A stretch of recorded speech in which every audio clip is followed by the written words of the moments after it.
जय हिंद साथियों। अभी भारतीय राष्ट्रीय कांग्रेस का कोई भी घोषणा पत्र सार्वजनिक नहीं किया गया, लेकिन देश के प्रधानमंत्री ने पता नहीं कहां से घोषणा पत्र हमारा हासिल भी कर लिया, पढ़ भी लिया और झूठ भी परोसना शुरू कर दिया कि भारतीय राष्ट्रीय कांग्रेस के घोषणा पत्र में शक्ति के खिलाफ बोला गया है।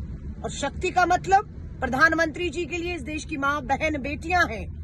बिल्कुल, इस देश की हर मां बहन बेटी, साक्षी मलिक, अंकिता भंडारी, बिल्किस बानो, हमारी मणिपुर की आदिवासी बेटियां, बिल्कुल बीएचयू की हमारी पढ़ने वाली आईआईटी की छात्रा जिसके सामूहिक बलात्कारी आपकी पार्टी के हैं प्रधानमंत्री जी, ब्रजभूषण शरण, गंभीर यौन उत्पीड़न के आरोप हमारी बेटियों ने, हमारी शक्ति ने लगाए, आपके सांसद हैं। संदीप सिंह आपके हरियाणा में मंत्री हैं, शक्ति ने, हमारी बेटियों ने यौन उत्पीड़न के गंभीर आरोप लगाए हैं। लेकिन आप शक्ति के खिलाफ जाकर उन्हें बचाने की कोशिश कर रहे हैं, क्योंकि वो भाजपा का सांसद है, वो भाजपा का विधायक है, वो भाजपा का मंत्री है। शक्ति के खिलाफ अगर कोई है तो वो कोई और नहीं, भाजपा संघ आरएसएस और प्रधानमंत्री जी आप हैं। नारा बेटी बचाओ का दिया, लेकिन बचाने लग गए अपने अपराधियों को, हमारी बेटियों के दोषियों को, शक्ति के दोषियों को। तो कम से कम आपके मुंह से शक्ति की बात करना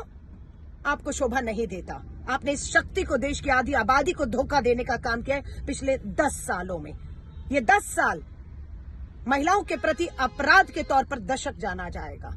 इतिहास में इस दशक को महिलाओं के खिलाफ अपराध के तौर पर जाना जाएगा, और जिसके बचाव में, शक्ति के बचाव में नहीं, अपने अपराधी दोषियों, भाजपा के नेताओं के बचाव में आप पूरे 10 साल खड़े रहे हैं। ये देश माफ नहीं करेगा। बंद करिए गुमराह करना। मुझे मालूम है राहुल गांधी जी के भाषण से आप बौखलाए हुए हैं, क्योंकि निशाना आप पर था, आपकी सरकार पर था, जिन्होंने 10 साल इस देश के साथ अन्याय करने का काम किया है। और राहुल गांधी जी, उनकी यात्रा से जुड़ा हर मुद्दा इस देश के लोगों को, जवान हो, किसान हो, आदि आबादी, नारी, आदिवासी हो, इन सबको न्याय देने की बात करता है।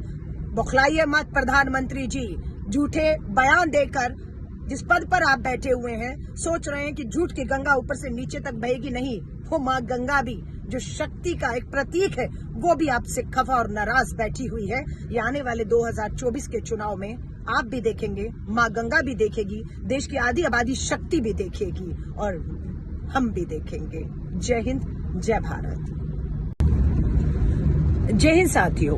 अभी भारतीय राष्ट्रीय कांग्रेस का कोई भी घोषणा पत्र सार्वजनिक नहीं किया गया, लेकिन देश के प्रधानमंत्री ने पता नहीं कहां से घोषणा पत्र हमारा हासिल भी कर लिया, पढ़ भी लिया और झूठ भी परोसना शुरू कर दिया कि भारतीय राष्ट्रीय कांग्रेस के घोषणा पत्र में शक्ति के खिलाफ बोला गया है। और शक्ति का मतलब प्रधानमंत्री जी के लिए इस देश की मां बहन बेटियां हैं। बिल्कुल, इस देश की हर मां बहन बेटी, साक्षी मलिक, अंकिता भंडारी, बिल्किस बानो, हमारी मणिपुर की आदिवासी बेटियां, बिल्कुल बीएचयू की हमारी पढ़ने वाली आईआईटी की छात्रा जिसके सामूहिक बलात्कारी आपकी पार्टी के हैं प्रधानमंत्री जी, ब्रजभूषण शरण, गंभीर यौन उत्पीड़न के आरोप हमारी बेटियों ने, हमारी शक्ति ने लगाए, आपके सांसद हैं। संदीप सिंह आपके हरियाणा में मंत्री हैं, शक्ति ने, हमारी बेटियों ने यौन उत्पीड़न के गंभीर आरोप लगाए हैं। लेकिन आप शक्ति के खिलाफ जाकर उन्हें बचाने की कोशिश कर रहे हैं, क्योंकि वो भाजपा का सांसद है, वो भाजपा का विधायक है, वो भाजपा का मंत्री है। शक्ति के खिलाफ अगर कोई है तो वो कोई और नहीं, भाजपा संघ आरएसएस और प्रधानमंत्री जी आप हैं। नारा बेटी बचाओ का दिया, लेकिन बचाने लग गए अपने अपराधियों को, हमारी बेटियों के दोषियों को, शक्ति के दोषियों को। तो कम से कम आपके मुंह से शक्ति की बात करना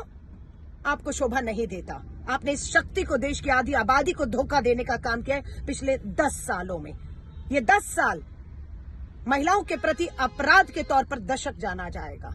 इतिहास में इस दशक को महिलाओं के खिलाफ अपराध के तौर पर जाना जाएगा, और जिसके बचाव में, शक्ति के बचाव में नहीं, अपने अपराधी दोषियों, भाजपा के नेताओं के बचाव में आप पूरे 10 साल खड़े रहे हैं। ये देश माफ नहीं करेगा। बंद करिए गुमराह करना। मुझे मालूम है राहुल गांधी जी के भाषण से आप बौखलाए हुए हैं, क्योंकि निशाना आप पर था, आपकी सरकार पर था, जिन्होंने 10 साल इस देश के साथ अन्याय करने का काम किया है। और राहुल गांधी जी, उनकी यात्रा से जुड़ा हर मुद्दा इस देश के लोगों को, जवान हो, किसान हो, आदि आबादी, नारी, आदिवासी हो, इन सबको न्याय देने की बात करता है।